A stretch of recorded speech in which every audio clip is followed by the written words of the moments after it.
베드로는 옥에 갇혔고 라는 제목으로 계속해서 말씀을 나누도록 하겠습니다. 나를 옥죄고 있는 것은 무엇입니까? 하나님께 간절히 기도하여 나를 옥죄고 있는 것으로부터 해방되는 기쁨을 누리는 놀라운 은혜가 있기를 원합니다.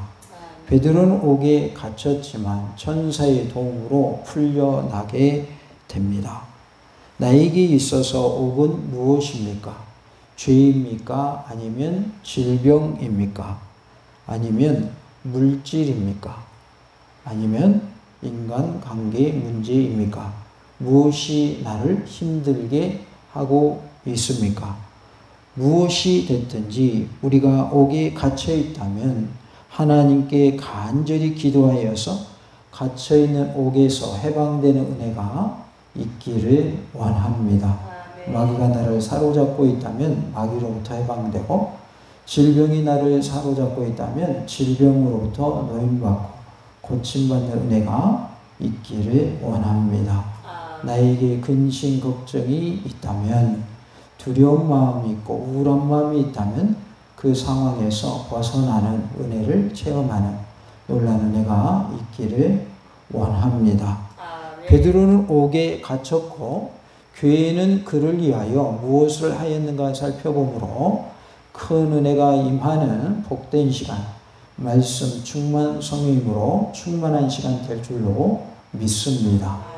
베드로는 옥에 갇혔고 교회는 그를 위하여 간절히 하나님께 기도했다라고 말씀합니다. 5절에 이에 베드로는 옥에 갇혔고 교회는 그를 위하여 간절히 하나님께 기도하더라 라고 말씀합니다. 여기서 교회는 성도들을 말하고 있어요. 그를 위하여 그랬는데 그는 누구를 말할까요? 베드로를 말하죠. 베드로는 옥에 갇혔지만 성도들은 베드로를 위하여 간절히 하나님께 기도한 것을 볼 수 있습니다. 우리가 성도 가운데 어려움에 처한 성도가 있다면 그 성도를 위하여 간절히 하나님께 기도하는 모습이 되어야 할 줄로 믿습니다. 우리 교회는 실제로 성도들을 위하여 기도할 때 하나님이 응답해 주신 일이 여러 경우가 있습니다. 우리 장로님도 질병 중에 있어서 아주 이도간 상태였는데 우리 성도들이 합심하여 기도하여 지금 건강하게 지금 장로님 믿음생활 잘하고 계시고, 또 권사님들 중에도 우리가 기도했더니 하나님이 또 치료해 주신 분들도 계시고, 우리 교회는 실제적으로 간절히 기도했더니 하나님 응답해 주신 예가 있습니다. 그렇기 때문에 앞으로도 이러한 하나님의 은혜를 체험하며 하나님께 영광 돌리는 우리 교회가 되기를 간절히 원합니다. 간절히 기도하는 일을 통해서 하나님의 역사가 나타났다는 것이죠. 베드로를 위하여 성도들이 간절히 하나님께 기도했더니 베드로가 구출되는 하나님의 능력이 나타났습니다.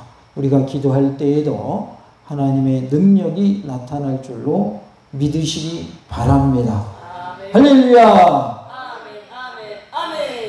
우리가 하나님의 능력을 믿을 때 하나님의 기적을 체험할 수가 있습니다. 하나님의 능력을 믿지 않는 자에게는 하나님의 기적이 나타날까요? 안 나타날까요? 나타나지 않습니다. 그러면 하나님의 손이 짧은 거예요? 능력이 없는 거예요? 하나님은 손이 짧은 것도 아니고 능력이 없는 것도 아니에요. 하나님은 믿는 자에게 기적을 베푸셔요. 그렇기 때문에 믿음을 가지고 하나님께 간절히 기도하여서 기도의 정마다 응답받는 은혜가 있기를 간절히 원합니다.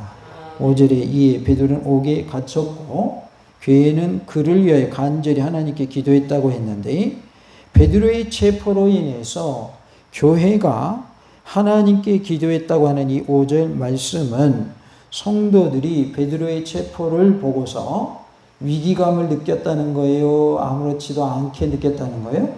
위기감을 느꼈다라는 것을 알 수가 있어요. 그리고 그러한 일로 인해서 교회가 흩어졌어요? 하나가 됐어요? 하나가 됐습니다. 교회가 단결하였습니다. 그 모여서 기도하는, 간절히 기도하는 모습을 통해서 교회의 본분 중에 하나가 기도하는 모습인데 그 기도의 본을 보여준 사건이었다라는 것을 알 수가 있습니다. 그리고 기도하는 교회의 모습은 기도하는 것으로 끝나지 아니하고 베드로가 구출되는 하나님의 역사와 능력이 나타나게 되었다는 것이죠. 그래서 우리가 하나님께 간절히 기도할 때 하나님의 기적이 나타나고 하나님의 능력이 나타난다라는 것을 베드로가 구출되는 일을 통하여 말씀해 주고 있습니다. 교회의 단결과 기도하는 힘은 하나님의 역사와 하나님의 능력이 나타나는 근본적인 동기가 된다는 것을 말씀해 주고 있습니다. 간절한 기도를 해야 합니다.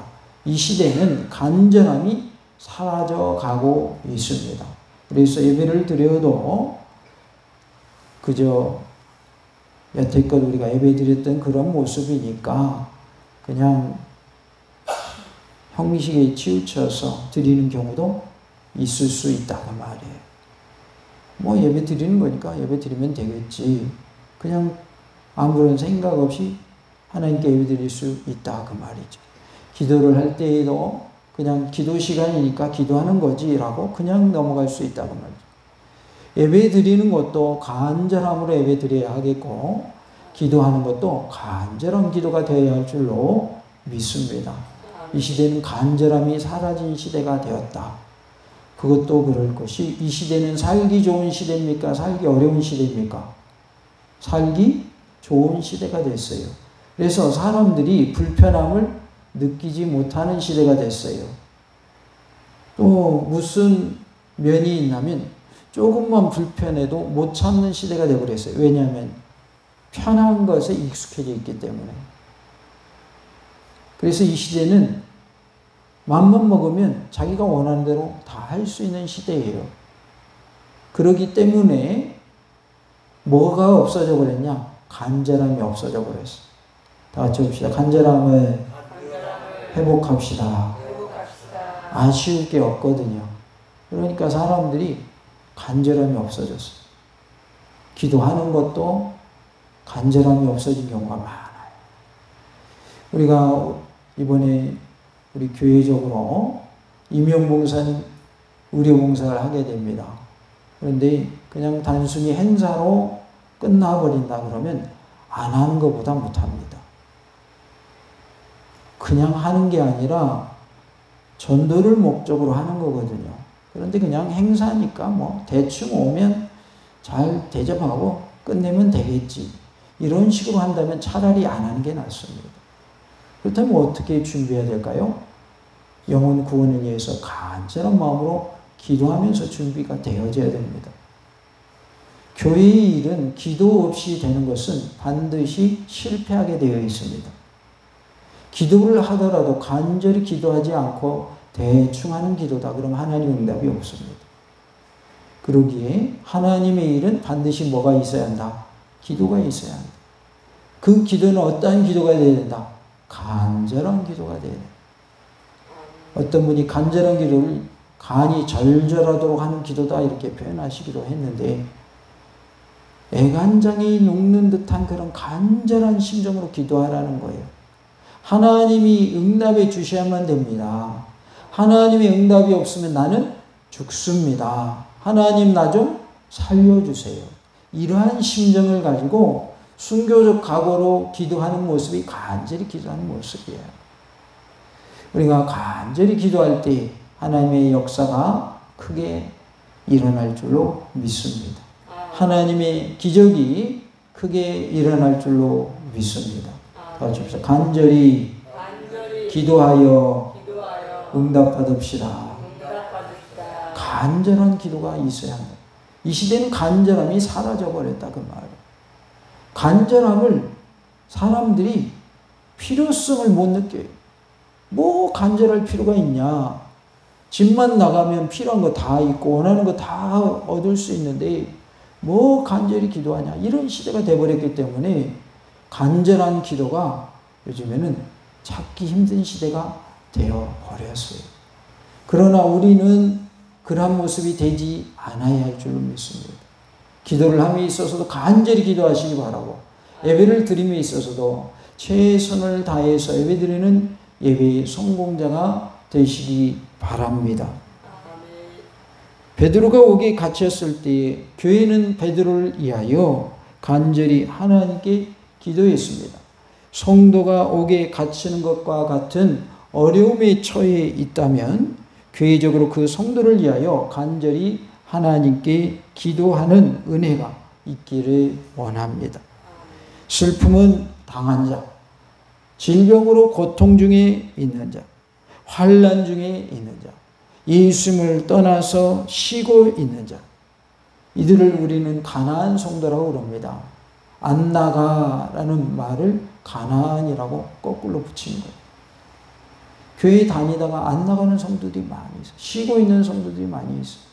그들을 위하여 우리는 간절히 기도해야 할 줄로 믿습니다. 환난 중에 있는 자, 예수를 믿다가 쉬고 있는 자, 물질적 고통을 당하고 있는 자, 물질 때문에 고통당하는 자를 위하여 우리는 기도해야 합니다. 또한 우리는 믿음이 연약한 자를 위해서 기도해야 합니다. 또한 우리는 구원의 확신이 없는 자를 위해서 구원의 확신을 갖게 해달라고 기도해야 합니다. 또한 우리는 죽어가고 있는 영혼들을 위해서 간절히 기도해야 할 줄로 믿습니다. 살아는 있으나 믿지 않고 있다면 그 영혼은 죽어가고 있는 것이고 지옥으로 달려가고 있는 것입니다. 우리는 그 영혼들을 불쌍히 여기는 마음을 품어야 할 줄로 믿습니다. 그들을 향하여 불쌍히 여기는 마음이 있어야 한다고 말이에요. 아무런 느낌이 없다 그러면 안 돼요. 느낌이 없으면 안 돼요. 믿지 않고 죽어가고 있는 영혼들을 위해서 우리는 간절히 기도하고, 우리의 가족 중에 믿지 않는 자가 있다면 피눈물을 흘리며 기도해야 할 줄로 믿습니다. 피눈물 흘려야 됩니다. 그냥 기도해서 될 것 같으면 다 응답받죠. 그러나 하나님은 간절히 기도하라고 말씀하고 있어요. 피눈물 없이 가족권 되기 어렵습니다. 어려워요. 기도의 자리를 지키시기 바라고, 예배의 자리를 지키시기 바랍니다. 우리가 있어야 할 자리를 지켜야 돼요. 성도가 있어야 할 자리를 지켜야 돼요. 그래서 기도할 때 이런 기도도 하세요. 하나님, 예배의 자리에 빠지지 않고 참여할 수 있는 은혜 주세요. 하나님, 기도의 자리에 빠지지 않고 기도할 수 있는 은혜 주세요라고 기도하시기 바랍니다. 예배의 현장이 없고 기도의 현장이 없으면 안 된다 그 말이에요. 왜냐하면 성도가 있어야 할 자리는 예배의 자리고, 성도가 있어야 할 자리는 기도의 자리다 그 말이에요. 기도의 자리다. 우리가 영적으로 깨어 있을 때 하나님의 능력이 나타나고, 하나님의 기적이 나타나고, 하나님의 역사가 나타날 줄로 믿습니다. 잠자는 영혼아 뭐하라고 말씀하십니까? 깨어나라 라고 말씀하고 있어요. 우리의 영혼이 깨어 있어야 할 줄로 믿습니다. 특별히 이번에 임용봉사 및 의료봉사를 통해서 많은 영혼들이 주님의 전에 나오게 하시고, 그 가운데 많은 영혼의 추수가 이루어질 수 있도록 우리가 기도로 준비하고 하나님께 영광 돌리는 은혜가 있기를 원합니다. 1절에 보면 그때라고 말씀을 하고 있어요. 이야기의 무대가 다시 유대 지역으로 옮겨가면서 그 시점이 언급되고 있습니다.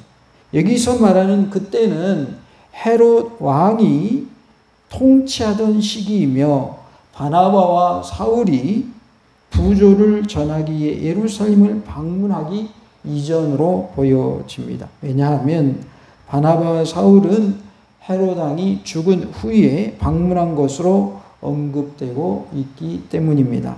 사도행전 12장 23절에 헤롯이 영광을 하나님께로 돌리지 아니하므로 주의 사자가 곧 친히 무엇에게 먹혀 죽었어요? 벌레에게 먹혀 죽으니라 라고 말씀하고 있어요. 헤롯 왕이 영광을 누구에게 돌리지 않아서, 하나님께 돌리지 않아서 벌레에게 먹혀서 죽는 일이 생겼습니다. 그 일이 있은 후에 사도행전 12장 25절에 바나바 사울이 부주하는 일을 마치고 마가라 하는 요한을 데리고 예루살렘에서 돌아오니라 라고 말씀을 합니다.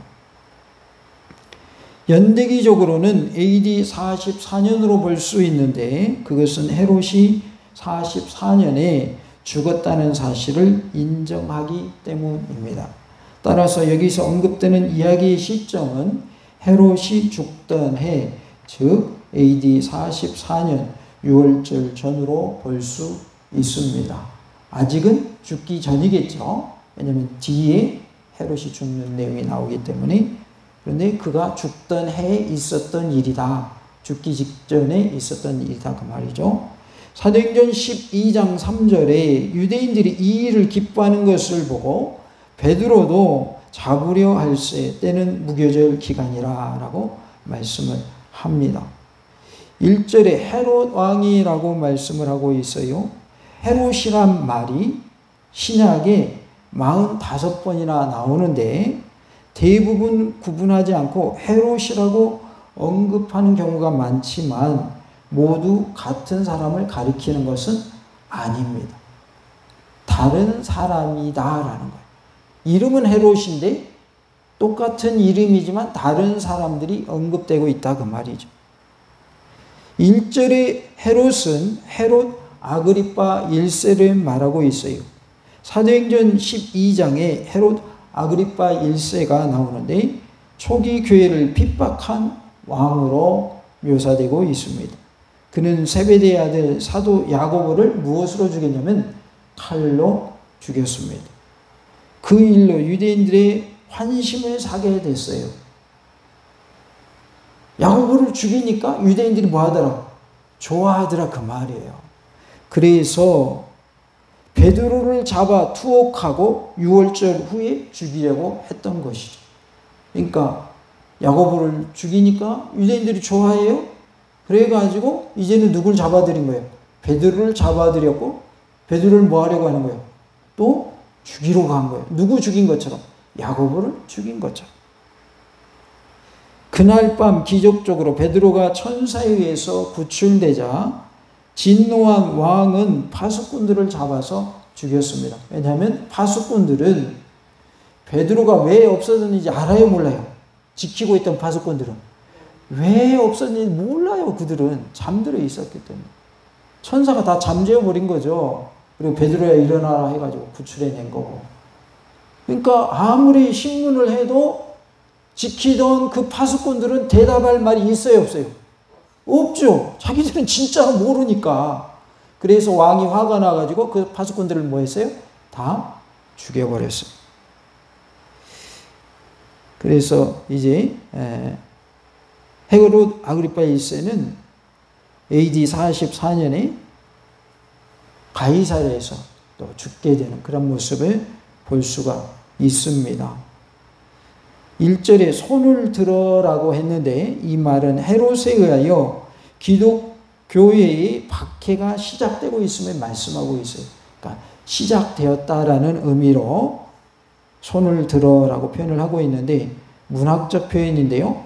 박해에 대한 헤롯의 직접적인 개입을 묘사하고 있습니다. 그래서 헤롯이 직접적으로 기독교를 박해한 것을 손을 들었다라고 표현을 하고 있고요. 이것을 공동 번역에서는 박해의 손을 뻗쳐라고 번역하고 있습니다.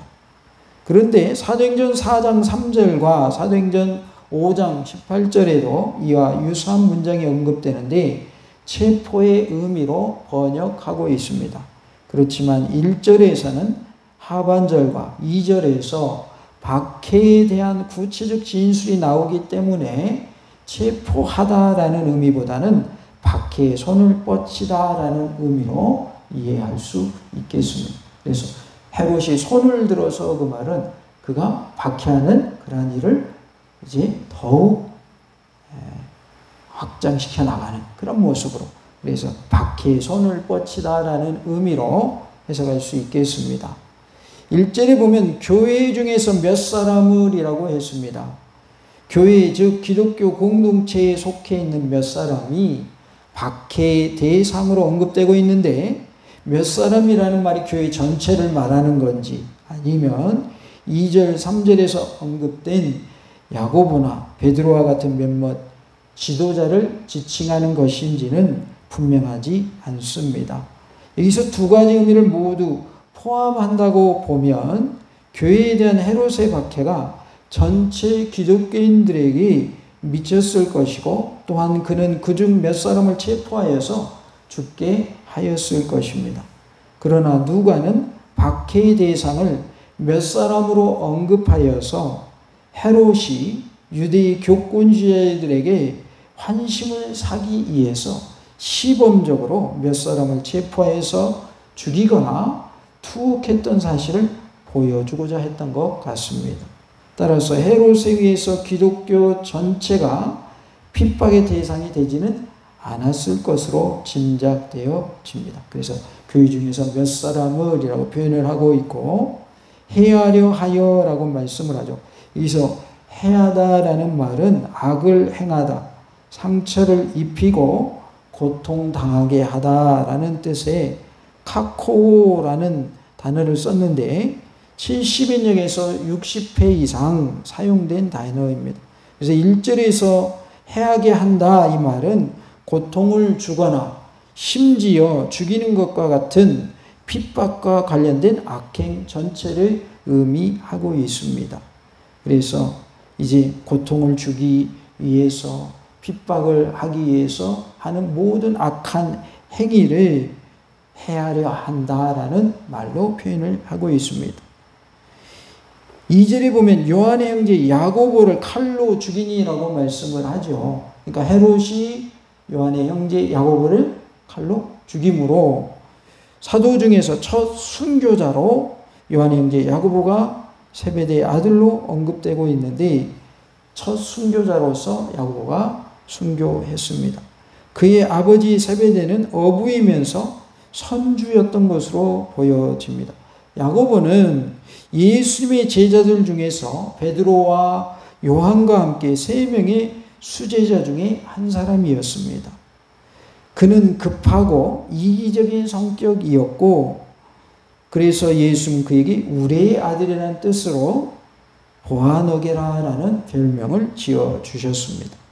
그런데 이 야고보는 알페의 아들 야고보나 예수님의 동생 야고보와는 구분되는 다른 사람이다. 즉 세베대의 아들 야고보이며 요한의 형제인 야고보다. 그래서 요한의 형제 야고보가 최초의 순교자가 되었다. 누구 중에서? 사도들 중에서. 이렇게 이제 야고보가 순교하는 그러한 핍박을 당하게 되고 초대 교회에 어려움이 임하게 되는데, 그 상황 속에서 누가 잡혀갔다는 거예요? 베드로가 잡혀갔다. 그러면 이제 곧 누구도 죽게 될 것을 짐작할 수가 있어요? 베드로도 죽게 될 것을 짐작할 수 있죠. 그래서 교인들이 모여서 기도했던 것이죠. 우리 시찰에 한 교회, 신안에 있는 한 교회가 있는데, 그 교회 목사님 아들이 4층에서 떨어져 가지고 이제 아주 위태로운 상태였는데 주변에서 많이 기도해 주셔가지고 죽지 않고 살아났어요. 그래서 지금 재활 치료 중에 있습니다. 4층 높이면은 웬만해선 죽었을까요? 살았을까요? 죽었겠죠. 그런데 그 어려운 상황 속에서 많은 분들이 기도했더니 하나님이 살려주셨어요. 이러한 기적들은 우리 주변에서 얼마든지 많이 찾을 수가 있습니다. 우리가 교회적으로 위기 상황이다 그러면 우리가 함께 모여서 기도하는 그런 모습이 되어야 할 줄로 믿습니다. 또 성도가 위기 상황이다 그러면 우리가 함께 기도해야 할 줄로 믿습니다. 또 교회가 어떤 일을 한다 그러면 함께 모여서 힘을 모으고 마음을 모으고 뜻을 모으고 기도해야 할 줄로 믿습니다. 교회 일은 혼자 힘으로 됩니까? 안 됩니까? 절대 안 됩니다. 마음을 모아서 하나가 될 때 교회 일을 할 수가 있어요. 하나님의 일은 혼자 하는 게 아니에요. 같이 하는 거예요. 그래서 우리가 마음을 모아서 함께 기도함을 통해서 이번 임용 봉사및 의료 봉사가 정말 하나님이 기뻐하시는 행사가 되기를 원하고 그 가운데 영혼의 열매가 주렁주렁 맺혀지는 놀라운 은혜가 있기를 원합니다. 다 같이 봅시다. 교회에 위기가 왔을 때 하나로 뭉쳐 단결합시다. 하나님의 능력을 의지합시다. 우리 힘으로 할 수 있는 것은 거의 없다라고 해도 과언이 아닙니다. 그러나 하나님이 하시면 되는 줄로 믿습니다. 베드로가 감옥에 갇혔는데 사람의 힘으로 풀려날 일이 없습니다. 왜냐하면 지키고 있는 병사들이 4명씩 그것도 4조로 나눠가지고 지켰어요. 교대로 지켰어요. 그러면 경계가 삼엄해요? 느슨해요? 삼엄합니다. 도저히 빠져나올 수 없는 상황이에요. 아무도 탈출한다거나 아니면 구출해낸다라고 하는 것을 생각조차 할 수 없는 상황이에요. 그런데 성도들이 위기감을 느끼고 함께 모여서 기도했더니 하나님께서 누구를 보내셔서 천사를 보내셔서 주의 사자는 천사를 말하잖아요. 천사를 보내셔서 베드로를 끄집어내십니다. 이것이 바로 하나님의 능력이다 그 말이에요. 사방은 다 막혀있고 우겨쌈을 당할지라도 위로는 열려있는 거 아시죠? 하나님과는 우리가 소통할 수 있다 그 말이에요. 그렇기 때문에 하나님의 능력이 임하면 어떤 어려움도 다 해결되고 하나님이 막혔던 것들도 열려지게 하시는 놀라운 은혜가 나타날 줄로 믿습니다. 나에게 있어서 무엇이 나의 감옥과 같은 것입니까? 나에게 무엇이 감옥입니까? 나에게 있어서 무엇이 큰 어려움입니까? 그 문제를 가지고 하나님께 간절히 기도하셔서 하나님의 능력을 맛보아하는 응답의 기쁨을 누리는 놀라운 은혜가 있기를 간절히 원합니다. 다 같이 합시다. 간절히 하나님께 기도합시다. 우리 모두가 하나님 앞에 기도하여 응답받는 놀라운 은혜가 있기를 간절히 원합니다. 할렐루야!